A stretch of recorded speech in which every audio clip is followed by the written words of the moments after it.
Ce soir, je veux parler de la fête de la nativité de notre Seigneur et Dieu Jésus-Christ. Et je veux parler de la tropère de la nativité et le condaction de la nativité. D'abord, je veux dire que dans la tradition de l'Église, parce qu'on se posait la question, qui a composé ces hymnes si beaux? Et la tradition nous dit que c'était Saint Romain le Mélode qui a eu une vision quand il était dans l'église du Vlacherne, là où la Mère de Dieu s'est montrée avec sa voile qui protège les fidèles, à Saint-André, le folin Christ. Et il est tombé dans un état d'extase, et la Mère de Dieu lui a dicté le condaction de la fête. Romain le Mélode, il a vécu au 5e, 6e siècle et il est considéré un des plus grands mélodes. C'est pourquoi il est appelé mélode. Le chantre qui était chantre à Saint-Sophie, à la cathédrale, à la grande cathédrale Saint-Sophie. Et lui, Romain le Mélode et Jean le Coucouzel sont considérés les plus grands chantres, les plus grands musiciens dans la tradition byzantine. Et je veux commencer par le premier point, le tropère de la nativité de notre Seigneur Jésus-Christ. Et d'abord, je veux donner une définition du tropère qui désigne les strophes poétiques chantées ou lues pendant les offices liturgiques pour chaque fête, fixe ou mobile. Ça veut dire que chaque jour, nous avons des tropères qui sont dédiés aux fêtes ou au sein du jour, et on le lit ou on le chante pendant les offices en fonction, par exemple, les heures, on le lit pendant les vêpres, pendant les matines et la liturgie, on les chante. Le tropère représente, cette strophe poétique représente aussi un résumé de la théologie dédiée à la fête qu'elle est dédiée ou à la vie du saint qui raconte sa vie, qui parle de ses exploits en fonction des saints qui on vénère, martyrs, confesseurs, hiérarques. Il met en valeur leur théologie, leur vie, leur exploit spirituel. C'est pourquoi on les chante, parce qu'ils sont composés d'une manière poétique pour pouvoir les chanter pendant les offices. Et je passe au tropère de la nativité, qu'on le chante sur le ton 4. Et je veux dire le tropère, ta nativité, Christ notre Dieu, a fait luire dans le monde la lumière de la connaissance. En elle, en effet, les adorateurs des astres ont appris d'une étoile à t'adorer, soleil de justice, et à reconnaître en toi l'Orient descendu du ciel. Seigneur, gloire à toi. Et maintenant, je veux m'arrêter, pas à chaque mot, mais à certains mots pour dévoiler le sens et la théologie qui est derrière chaque mot ou chaque expression qu'on utilise dans les chants, dans les strophes poétiques, dans les tropères, dans les condactions, dans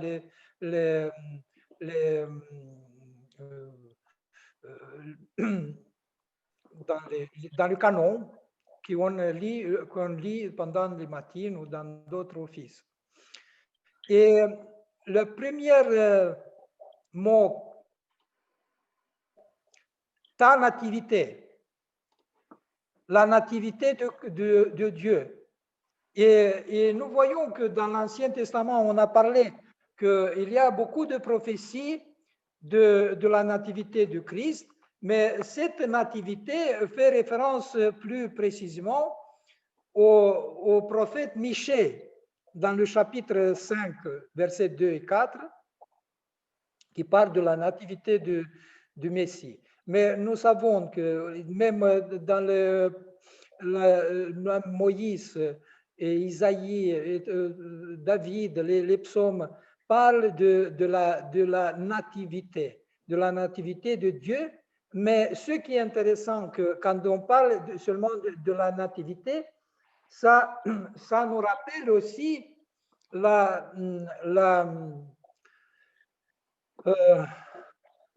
Genèse. Et on va revenir en lisant tout le tropère.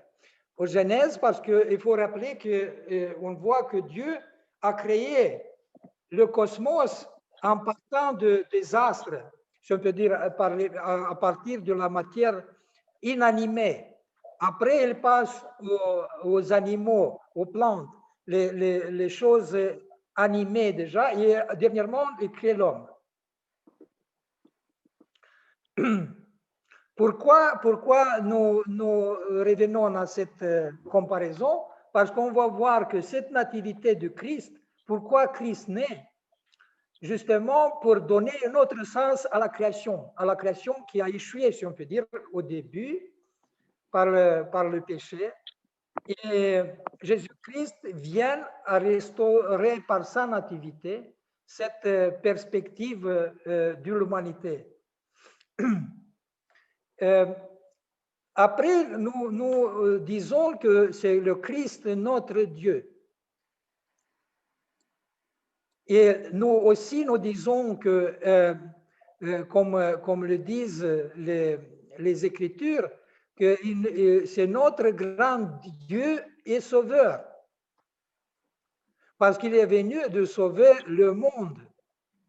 Et nous voyons que, comme j'ai dit, les prophéties de l'Ancien Testament et l'Évangile, et Jean, dans son prologue, il parle de Dieu, le Verbe, le Logos, qui était avec Dieu, qui était après de Dieu, et toute la création était faite par lui. Et pas seulement qu'il était Dieu, mais nous voyons que Jean, dans le chapitre 1 et 18, et après dans d'autres 8, parle de cette logos, de cette verbe qui s'est fait chair, qui a pris notre chair humaine. C'est pourquoi il est devenu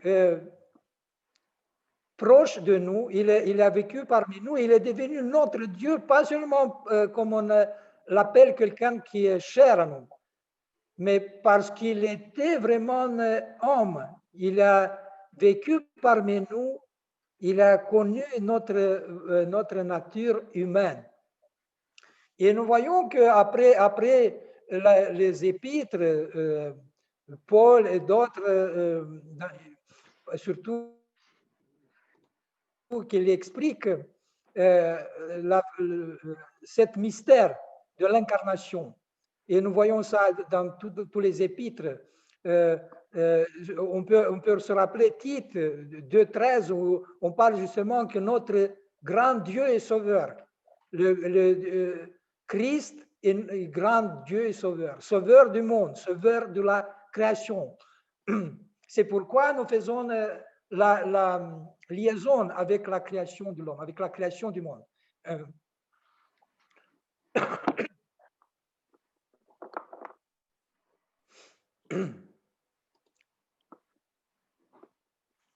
Et on l'appelle Dieu et Sauveur parce qu'il est entièrement homme et entièrement Dieu. Ce que nous disons dans le credo aussi. Parce que, comme le disent le père de l'Église, Ceux qui n'étaient pas assumés ne pouvaient pas être sauvés. C'est pourquoi Dieu a pris chair pour sauver la chair de la corruption et de la mort. Et nous voyons qu'il n'a pas seulement libéré notre chair, mais il a divinisé. L'homme devient comme Dieu par la grâce. Et ce qui était dit dans l'Ancien Testament au peuple juif, que Dieu se révèle comme quelqu'un qui est saint, et il dit, je suis saint et vous devez être saints comme moi. Dans le Deutéronome et dans les psaumes. Et dans le Nouveau Testament, Dieu nous appelle à cette union mystique, à cette transfiguration de la chair et divinisation de la chair humaine par la grâce de Dieu. C'est pourquoi cette incarnation a changé le plan le plan de l'humanité qui était dans le péché.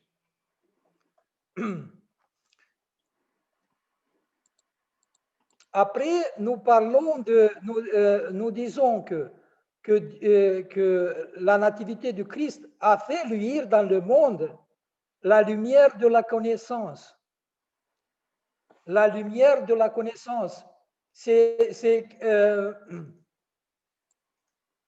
cette lumière du monde, comme nous appelons le Christ la lumière du monde. Et nous voyons que cette lumière du monde, le Messie était annoncé déjà dans l'Ancien Testament. Si nous voyons les nombres 24, 17, le prophète Balaam annonce un astre issu de Jacob. Ou Isaïe 9, 1, le peuple qui marche dans les ténèbres a vu une grande lumière sur les habitants de sombre pays. Une lumière a resplendi.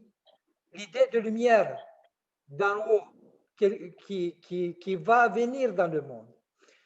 Aussi, Isaïe 60, debout resplendit, car voici ta lumière est sur toi, se lève la gloire du Seigneur. Et évidemment qu'il annonce aussi cette perspective pour les nations, que la lumière qui va éclaircir, qui va montrer le chemin vers le Jérusalem céleste. Aussi Malachie annonce, qui appelle le soleil de justice, Malachie 3, 20. Et nous voyons que les prophéties qui sont annoncées dans l'Ancien Testament sont reproduites dans le Nouveau Testament. Par exemple, Matthieu 4, 16, qui parle de cet oracle d'Isaïe et qui fait référence à ce passage d'Isaïe. Le peuple qui demeurait dans les ténèbres a vu une grande lumière. Nous voyons cette liaison, ce qu'on a parlé avec la dernière fois sur les prophètes de l'Ancien Testament qu'on a célébré pendant la période du carême de Noël. Aussi Luc 1, 78, 79, qui parle de Siméon qui reconnaît en Jésus l'astre d'en haut pour éliminer ceux qui demeuraient dans les ténèbres et l'ombre de la mort. Nous voyons que c'est presque le même passage d'Isaïe qui est interprété. Après Jean, dans le 8, verset 12-20, il parle de Jésus comme la lumière du monde. Et Jésus-Christ dit que qui marchera, qui me suit, ne marchera pas dans les ténèbres, mais aura la lumière de la vie. Pas seulement la lumière ou le chemin qu'il indique, mais aussi la vie éternelle. Ce qui nous envoie aussi à la Genèse, à cette récréation du monde. Aussi, Jean 9, 5, que Jésus dit, tant que je suis dans le monde, je suis la lumière du monde. Et aussi Jean 12, 46, moi, lumière, je suis venu dans le monde pour que quiconque croit en moi ne demeure pas dans les ténèbres. Vous voyez le thème de lumière. Et, lumière, c'est qui est si important. Et nous pouvons comprendre pourquoi nos églises sont construites vers l'ouest, qui attend le lever du soleil. Et nous voyons que cette idée de lumière du monde, on le voit dans les anciennes églises à Rome. Nous voyons que dans la partie en hôtel, dans l'abside de l'hôtel, était représenté le Christ qui descendait sur une nuée et qui venait à notre rencontre. C'est pourquoi le peuple de Dieu était, et le prêtre et le peuple de Dieu étaient orientés vers l'est, vers le lever du soleil. Parce que Jésus-Christ vient comme un soleil, comme l'Orient d'en haut, et nous allons à sa rencontre. C'est ciel sur la terre que Jésus-Christ réalise. Et nous, évidemment, que nous marchons à son rencontre. Après, le Père parle aussi de la connaissance de Dieu. Et la connaissance de Dieu, nous voyons que Jésus-Christ dit dans l'évangile de Jean 14, verset 6, que je suis le chemin, la vérité et la vie.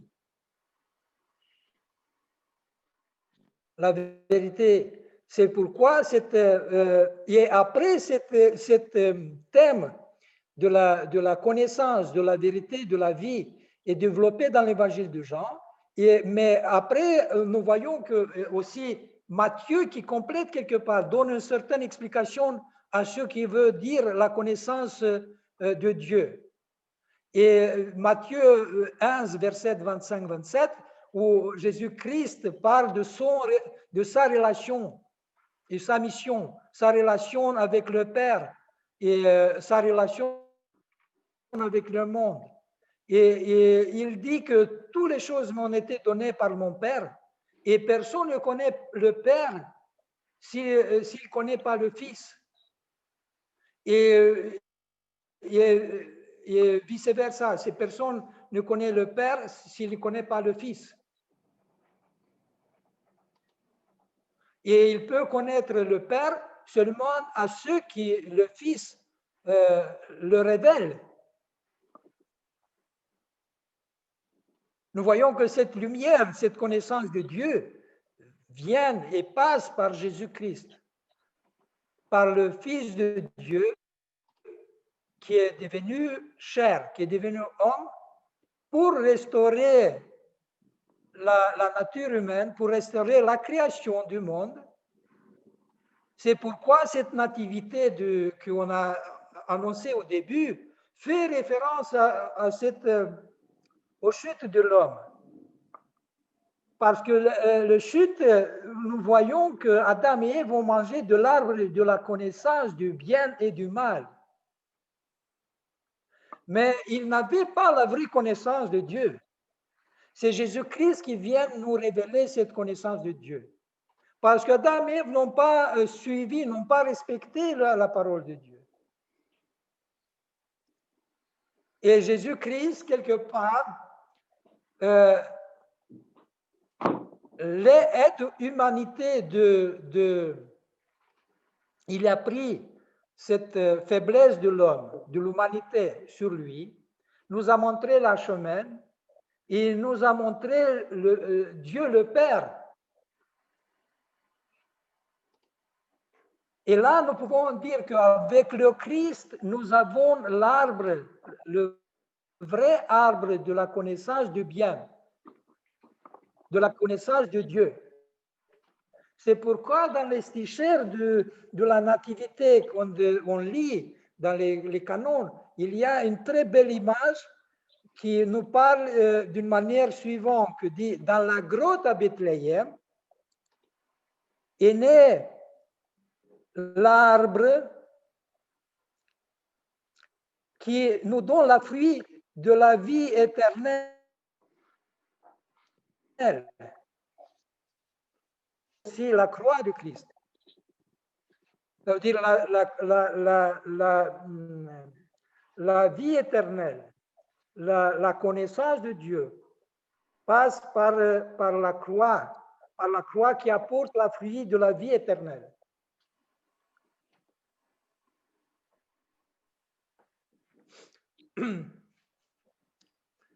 Après, nous disons dans le Tropère, nous disons de la lumière de la connaissance. Aniel, les adorateurs des astres ont appris d'une étoile à t'adorer. Soleil de justice. Et nous voyons là les adorateurs des astres. Les adorateurs des astres qui étaient des païens, mais en connaissance la loi de l'univers, la loi qui était instaurée par Dieu dans la création.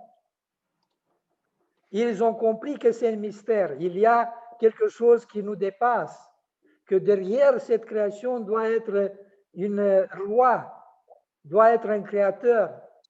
Et nous voyons qu'ils ont fait un grand chemin pour venir à l'endroit où Jésus-Christ est né en Bethléem.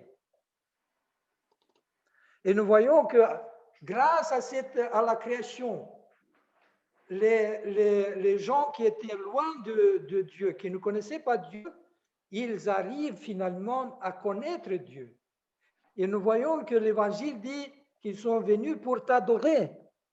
Et nous voyons que les trois mages, mages, ça veut dire sages, les trois rois, c'est une tradition très ancienne. Depuis le IIIe siècle, il y a des références à ces trois mages, et nous savons qu'il y a des reliques à Cologne, dans la cathédrale de Cologne, les reliques des trois mages, et à Monatos.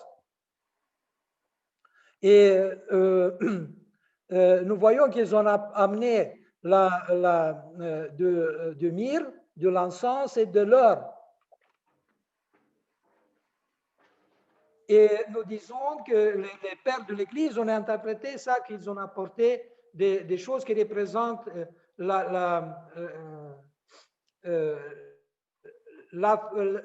l'espérance, la foi et l'amour qui se réalisent dans le Christ. Le Christ qui nous révèle Dieu le Père et nous révèle l'amour de Dieu. Alors, le soleil de justice, c'est aussi une référence à l'Ancien Testament et justement à la prophétie de Malachie 4, verset 2, où il dit que mais pour vous, je cite, mais pour vous qui craignez mon nom, se lèvera le soleil de la justice et la guérison sera sur ses ailes. Il annonce que dans cette situation de détresse du peuple de Dieu, il annonce qu'il viendra un soleil qui va apporter cette justice et qui va libérer le peuple de Dieu de toutes les souffrances. Et nous voyons que cette prophétie, cette référence sur le soleil de justice, nous le voyons dans l'Évangile. Luc, par exemple, 1,78, parle de cette venue du soleil de justice.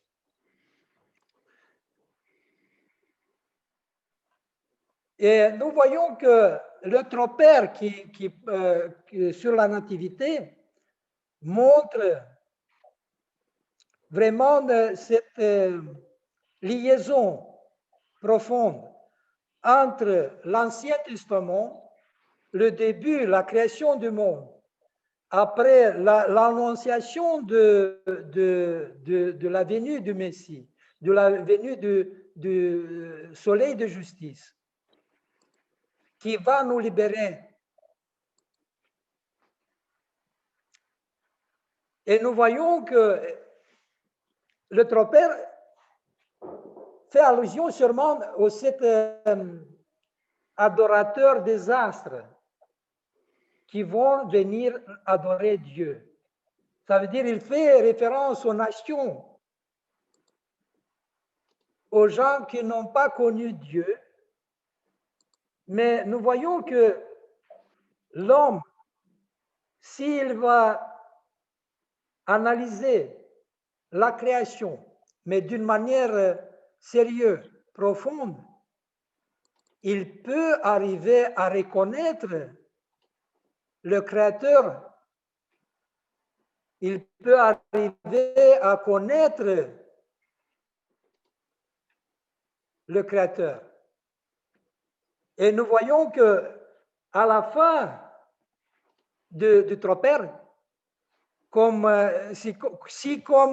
apôtre Thomas dit à Jésus-Christ quand il a touché ses plaies,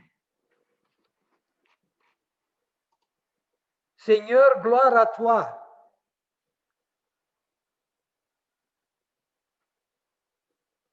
Et nous pouvons dire que le tropère a une suite qui commence par, on peut dire, par la création, et petit à petit, il montre notre condition. Dieu se révèle dans le monde par la lumière, par la connaissance, par la justice. L'homme qui ne connaît pas Dieu, qui cherche Dieu, il peut connaître par la création, ça veut dire les astres, la nature, ce que l'homme a créé, la littérature, toute cette richesse qui existe dans le monde, on peut arriver à reconnaître le soleil de justice, à reconnaître le Créateur et rendre gloire au Créateur. Je passe au deuxième point sur le condaction de la nativité. Et je vais préciser que le condaction, au début du christianisme, elle reste une composition aussi poétique, mais elle était une composition, une poésie qui alternait les tropères et les icônes. Les icônes sont les chants qui sont associés avec le condaction, qui répètent le motif du condaction, mais d'une manière plus développée, qui explique en quelque part le condaction. Mais aujourd'hui, les condactions sont, on le lit après la 6e ode ou parfois après la 3e ode du canon. Les condactions, comme les tropères, sont des poésies, des poèmes qui rencontrent la signification de la fête ou qui donnent aussi des précisions sur la vie, sur la théologie, sur l'exploit des saints qu'on commémore chaque jour. Il n'y a pas une grande différence entre tropère et condaction. Seulement, le nom montre sa place dans l'office dans l'office liturgique, pour ne pas les confondre. Le condaction sur le ton 3, qu'on le chante pendant...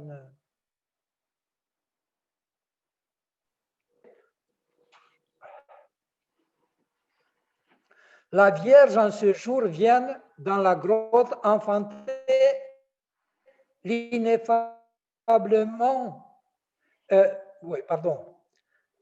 La Vierge en ce jour vient dans la grotte enfanter ineffablement le Verbe d'avant les siècles. Terre entière à cette nouvelle chance et les pasteurs, c'est lui qui a voulu se faire voir enfant nouveau-né, le Dieu d'avant les siècles.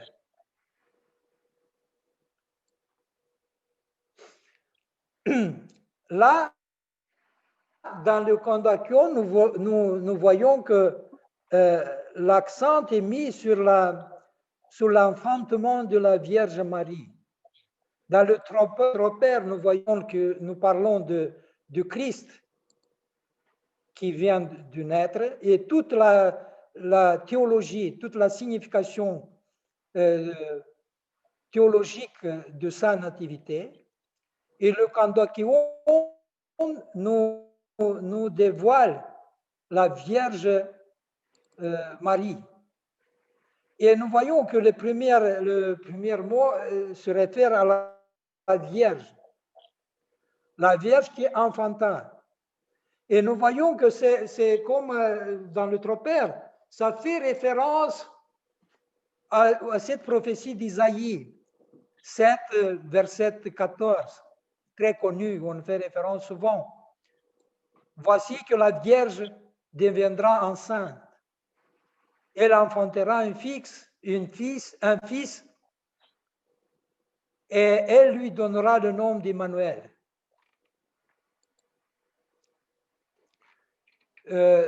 Ce qui s'est passé avec la naissance de Jésus-Christ, et nous avons là les références du Nouveau Testament de l'Évangile, les évangiles synoptiques, Matthieu 1, 23, Luc 1, 31, Luc 2, 12,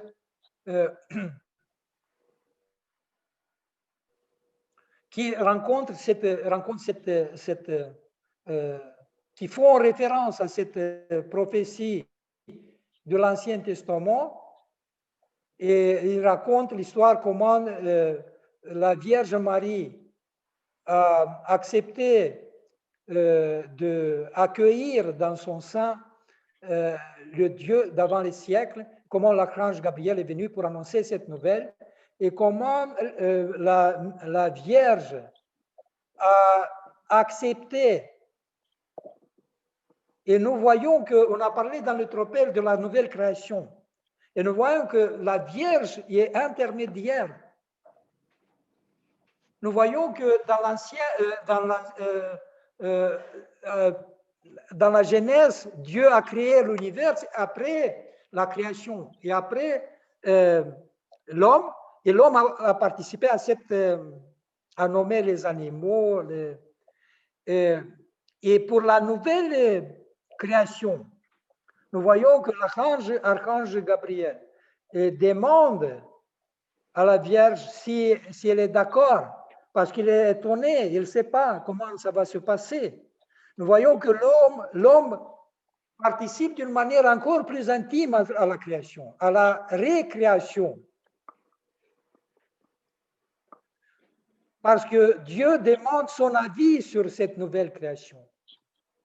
Pas seulement une participation de donner des noms, mais déjà accepter si elle veut être une réceptacle large de l'alliance.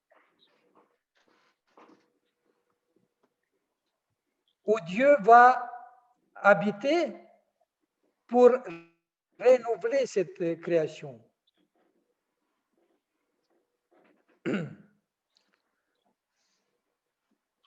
Aussi, nous voyons que Le Troper nous dit que la Vierge va enfanter le Verbe d'avant les siècles. Verbe d'avant les siècles fait référence aussi au credo que nous lisons à chaque liturgie.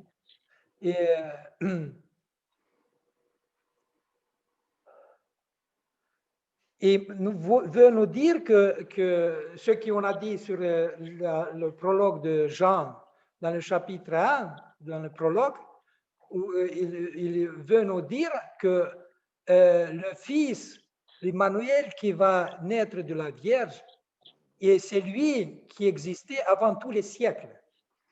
C'est une révélation en plus pour nous de comprendre le mystère de l'incarnation et la perspective que Dieu nous montre.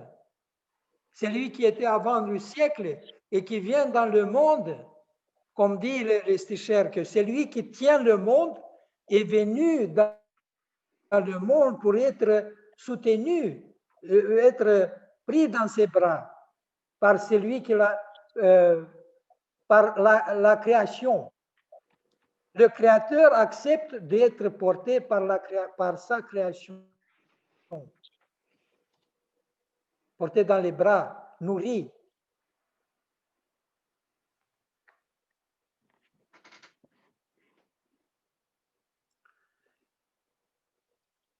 Et nous voyons que quand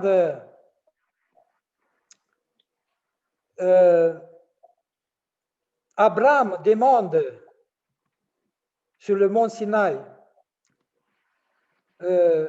qui est Dieu, Dieu lui répond que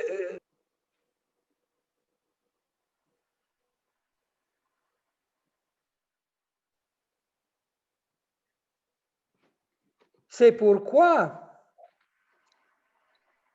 nous voyons que dans le premier siècle, après que Jésus-Christ confie la mère de Dieu à Saint Jean le théologien, et Saint Jean le confie à sa mère, dans les communautés chrétiennes, la mère de Dieu est devenue un exemple de la vie chrétienne, de la fidélité à Dieu, de cette intimité avec Dieu. Et nous voyons qu'on a eu des débats sur le rôle de la mère de Dieu dans la tradition chrétienne. Et nous arrivons au concile de Éphèse qui va décider sur le statut de la mère de Dieu. Parce que nous connaissons que certains n'étaient pas d'accord pour appeler la mère de Dieu, la Vierge Marie, comme Théotokos, la mère de Dieu qui a enfanté Dieu. Certains disaient qu'il a enfanté un homme et pas Dieu. Et c'est vraiment la mère de Dieu qui révèle cette mystère de Dieu, le mystère de l'amour de Dieu envers l'humanité, qu'il manifeste cette humilité de Dieu, comme on appelle dans la théologie la kénose. Ça veut dire que Dieu s'est abaissé, il a renoncé à sa divinité pour devenir quelqu'un comme nous. Et le but de cette incarnation était de nous sauver, de nous aider pour que nous puissions passer de la mort à la vie, le contraire de ce qu'ont fait Adam et Ève. C'est pourquoi dans la tradition, la mère de Dieu est aussi, on l'appelle dans les tropères, dans les canons, nouvelle Ève. Et Jésus-Christ, c'est nouvelle Adam.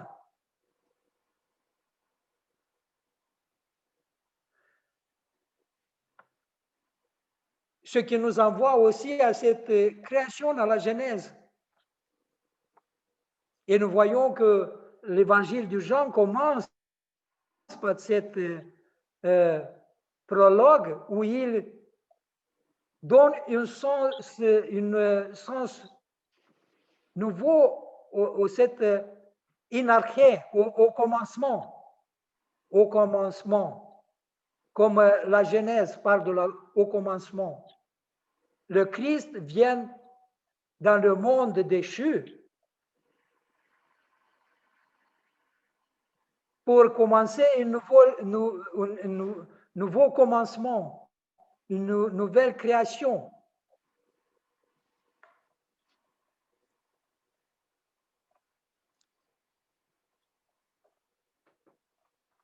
Alors, après le condaction,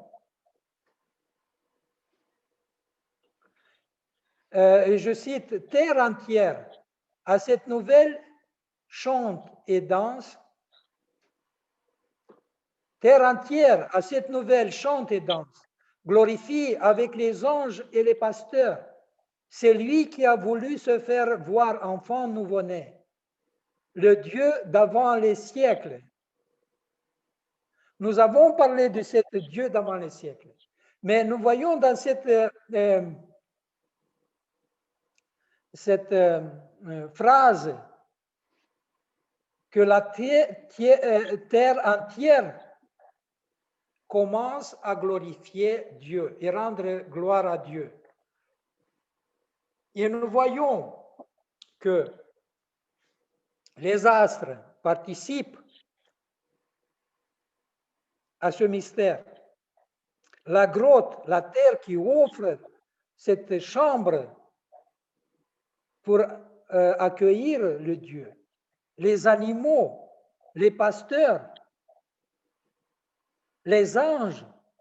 Ça veut dire, nous voyons que tous les éléments de la création, comme nous avons vu au début dans la Genèse, que Dieu a créé les astres, après les plantes, les animaux, l'homme, et nous voyons que toute la création participe à cette joie, à cette gloire.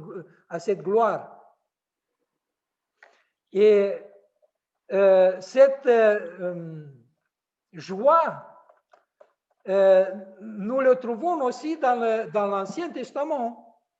Et nous le lisons, les chants qu'on lit pendant le grand carême. Et c'est les chants sur la bénissons le Seigneur, du livre de Daniel, du chapitre 3, versets 57, 90 et même plus, où on rend gloire à Dieu. Et Daniel, comme aussi dans les psaumes 150, 130 et d'autres psaumes, nous rendons gloire au Seigneur pour tout ce qu'il a fait. Et nous voyons que ce livre du Daniel parle d'une manière progressive, que toutes les œuvres du Seigneur bénissent le Seigneur. Les anges, les cieux, l'eau, les puissances, le soleil, la lune, les astres, la pluie, la rosée, le vent, le feu, la chaleur, tous les éléments le gel, le froid, la froidure, la glace, la neige, la nuit, le jour, les nuées, la terre, montagnes, collines, les plantes, les sources, les mers, les oiseaux, les bêtes, les enfants, les hommes, l'Israël, les prêtres, les serviteurs de Dieu, les âmes justes, les humbles. Nous voyons que cette joie où l'homme est appelé de bénir Dieu, de bénir la gloire de Dieu à travers sa création. parce que nous voulons que la création peut nous élever, peut nous émerveiller et peut nous dévoiler le Créateur. C'est pourquoi nous voyons que le tropère, le cantaquion comme le tropère aussi, pas seulement sont des poèmes ou des strophes poétiques, mais ils sont aussi pleins de théologie qui font référence, comme j'ai dit, à l'histoire de l'humanité, à l'histoire de la création. Et évidemment que il annonce aussi la perspective qui est la gloire de Dieu. C'est pourquoi j'ai parlé pendant mon sermon que la fête de la nativité, elle accomplit ce qui était annoncé par les prophètes. Ça montre cette liaison de l'humanité après la création qui passe par différentes étapes et qui annonce la venue du Christ et le salut du monde. Nous voyons aussi, nous avons dit que cette nativité fait que l'homme ou Jésus-Christ divinise la nature humaine. Ça veut dire que fait possible l'entrée de l'homme au paradis. Il ouvre les portes du paradis pour l'humanité. C'est déjà accompli. Et ça dépend de notre réponse à cette demande, à cette invitation au festin que Jésus-Christ l'a fait à l'humanité. Après, nous voyons que l'incarnation montre l'humilité et l'amour de Dieu envers nous.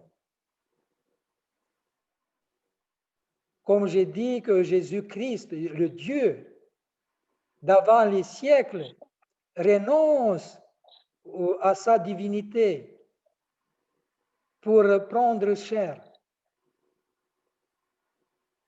Cet acte kinotique, cet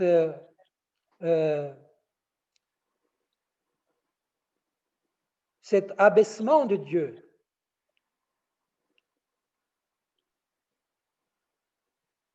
se termine, comme nous voyons,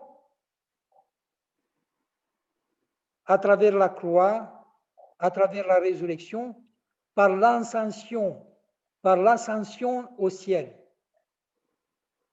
Et c'est ce qui nous montre Jésus-Christ en commençant par sa nativité.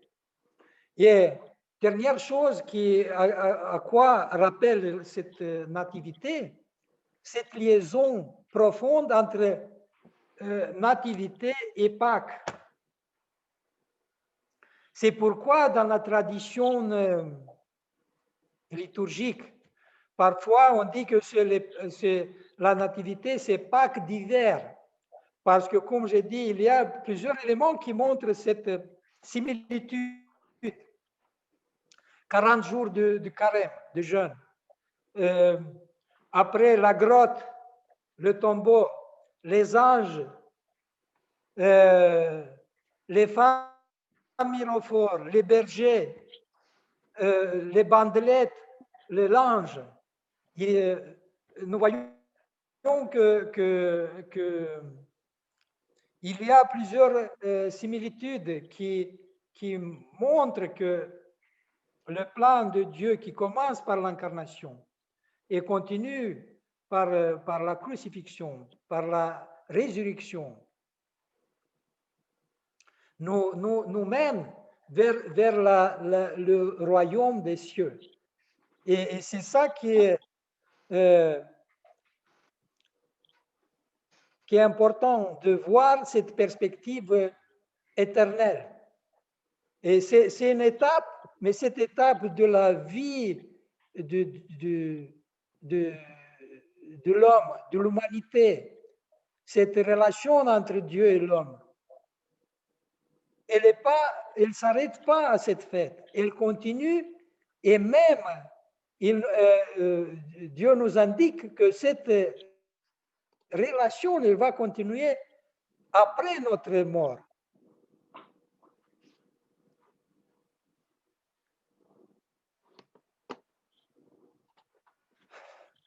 Merci beaucoup.